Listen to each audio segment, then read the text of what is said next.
y'all.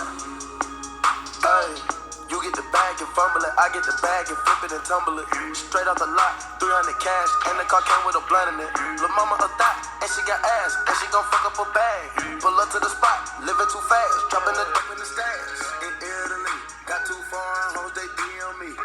Draw the top, when it's cold, but you feel the heat. Be real with me, keep it 100, just be real with me.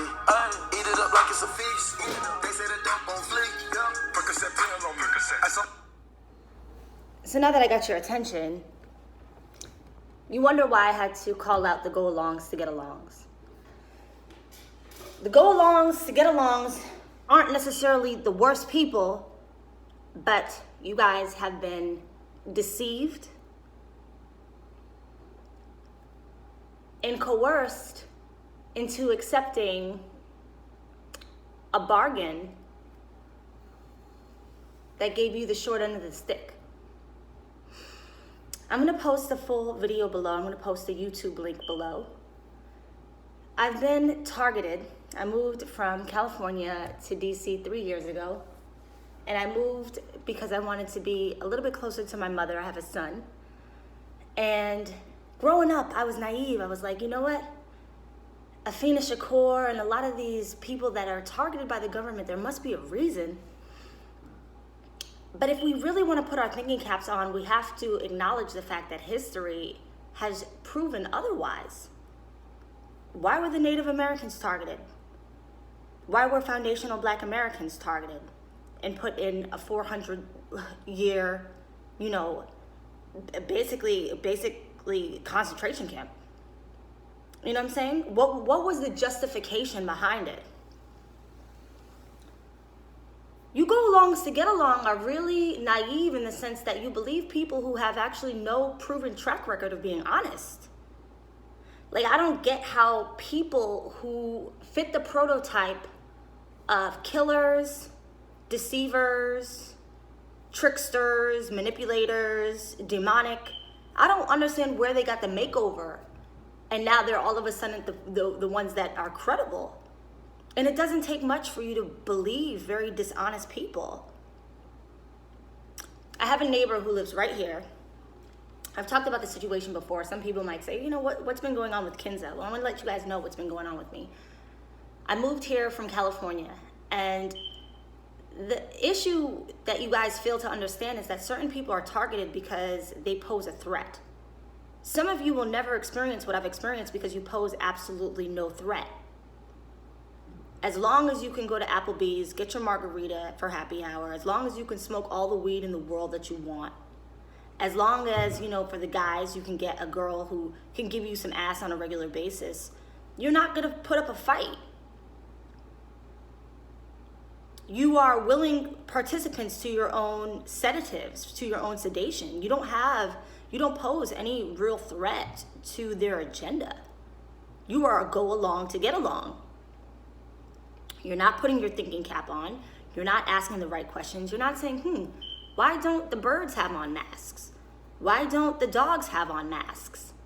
Wow, the same government that has lied to us for so long, why all of a sudden are we believing them? You don't ask these questions. As long as you can smoke your weed and have your sex, you're cool.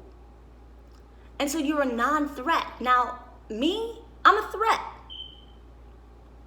You can call me crazy. You can call me, try and gaslight me, say I'm paranoid, whatever you want. I'm not scared at this point of words. Words don't deter me. Never have, never will. I don't run off of fear. I don't vibrate on a fear-based frequency. You can't scare me out of a reputation. They've already tried.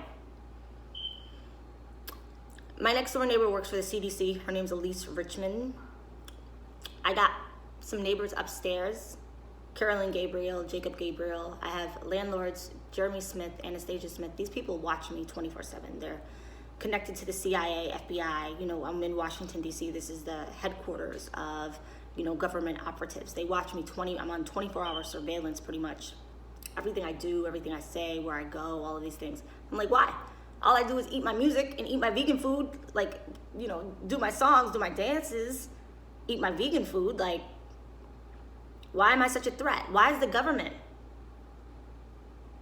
so insecure right now that an innocent civilian who poses no criminal threat, they would use your tax-paying dollars for a frivolous surveillance, attempt to entrap that individual, look for evidence on the back end, which is not what they are supposed to do, and do it during a time that they just lost their father.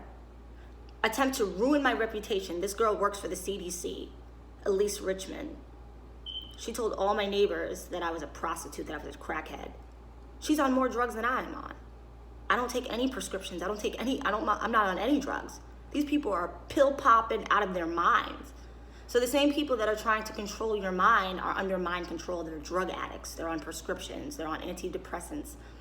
They operate on a very fear-based frequency. They want to keep you scared because that's the only way that they have power over you. Me, logic tells me, well, if you were not scared, if you didn't fear, then you would just say what you're doing up front. Why do you have to lurk? Why do you have to be quiet? Why do you have to deceive? Why do you have to creep? Why do you have to do things so connivingly?